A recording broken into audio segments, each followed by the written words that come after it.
अनुवाद गरेर यसको तलको पद कति 2टा पद होला कि हजुर यो थप्ने भन्नुभएको थियो होइन दुईटा दुई प्यासेज होला अन्तरामा हुन्छ अब कसको हजुरले फेरि सुरु गरौँ अब उहाँहरू दुईजना के है हजुरले के होला भन्नु बाँकी छ अरू केही बाँकी छ भने उहाँलाई होइन यसरी के भन्नु आदान प्रदानै गरौँ न एकजनाले बोल्नु भन्दा पनि कम्फर्टेबल चाहिँ हामी सबैलाई के हुन्थ्यो होला है केही सोध्नु खोज्नु हुन्छ अलिकति परिचयमा छौँ हामी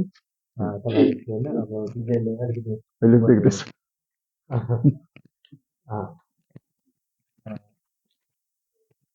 आफ्नो परिचय हुन्छ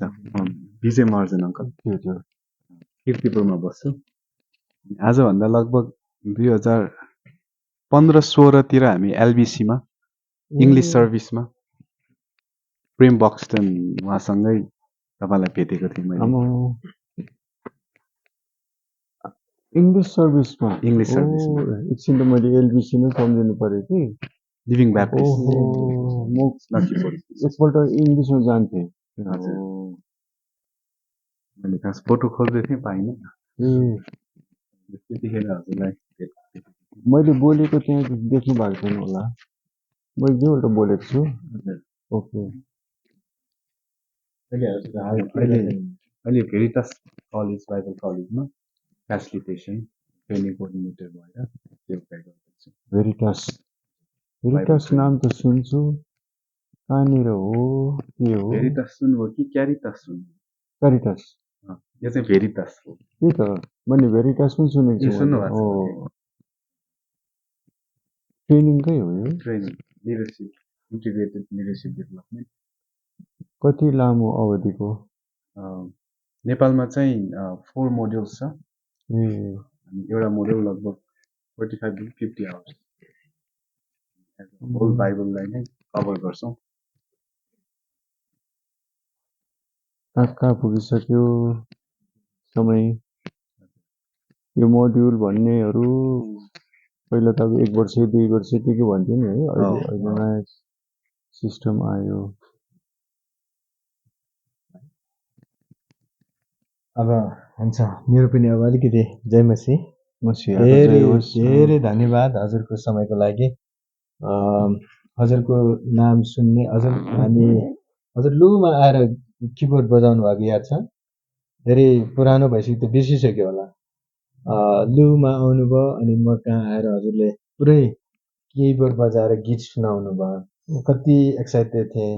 अनि धेरै एक्साइटेड त्यहाँदेखि म हजुरप्रति धेरै प्रभावित थिएँ र यो नेपाल भाषाको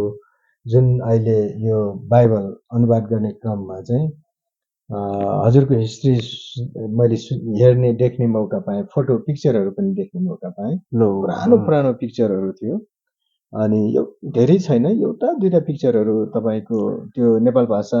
1986 मा प्रिन्ट हुँदाखेरि हजुर बाइबल सोसाइटीको जनरल सेक्रेटरी हुनुहुन्छ त्यतिखेरको त्यो फोटो हेरिसकेपछि त्यो फोटो सँगसँगै मैले त्यो हिस्ट्री पाएँ इङ्ग्लिसमा अनि हजुरले गर्नुभएको कामको त्यहाँ अलिक थोरै रेकर्डहरू मैले पाइसकेपछि धेरै नै हजुरले गरेको कामको लागि हामीलाई चाहिँ एकदमै गर्व लाग्यो किनभने हजुरले नेपाल भाषामा त्यति सजिलो त्यति राम्रो तरिकाले त्यो जुन दुःख कष्ट पीडा र एकदमै स्ट्रिक्ट थियो त्यो समयमा एकदमै भिन्दै समयमा फेरि भयो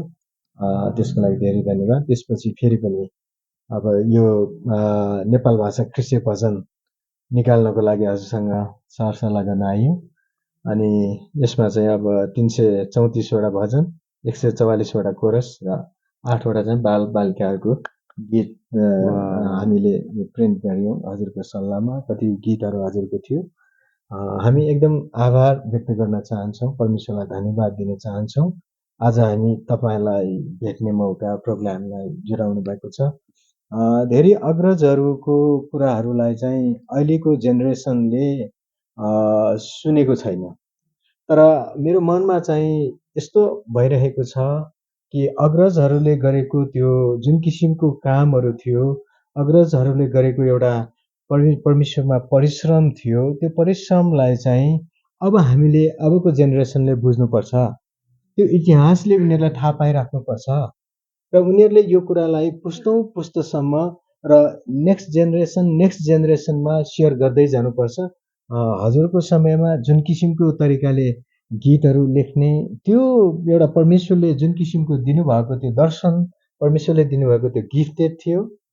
अहिले पाउनलाई अलिक मुस्किल भइरहेको अवस्था छ। अनि हाम्रो चाहना अहिलेको जेनेरेसनले पनि परमेश्वर